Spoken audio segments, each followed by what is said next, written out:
দীপিকা পাডুকোন থেকে ক্যাটরিনা কাইফ, সানি লিওন থেকে Samantha Ruth প্রভু বড় পর্দায় শুধুমাত্র অভিনয় নয়, আইটেম সঙের কাজ করেও দর্শকদের মন ভুলিয়েছেন অভিনেত্রীরা।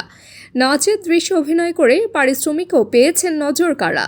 2011 সালে প্রেক্ষাগৃহে মুক্তিপ্রাপ্ত দম মারো দম ছবিতে মুখ্য চরিত্রে অভিনয় করতে দেখা যায় অভিষেক বচ্চন, বিপাশা বসু ও রোহন সিপ্পিকে।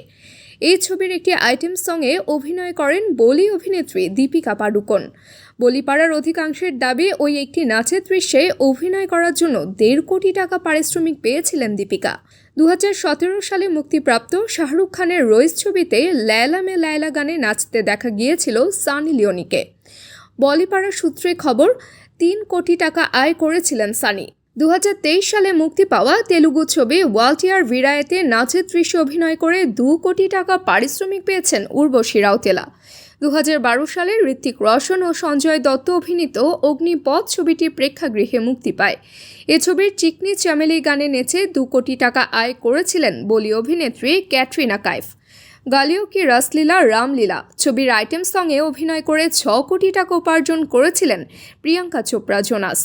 কানাঘুষো শোনা যায় পুষ্পা ছবিতে ও অন্তভা গানের দৃশ্যে অভিনয় করে 5 কোটি টাকা পারিশ্রমিক পেয়েছিলেন দক্ষিণী তারকা সামান্থা রুথ প্রভু।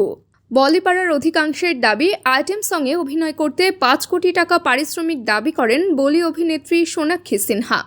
বলিউডের আইটেম সংগুলির মধ্যে অন্যতম মুন্নি বাদনাম হুই। এই নাচের দৃশ্যে অভিনয় করতে 2 কোটি টাকা পারিশ্রমিক নিয়েছিলেন মালাইকা আরোরা।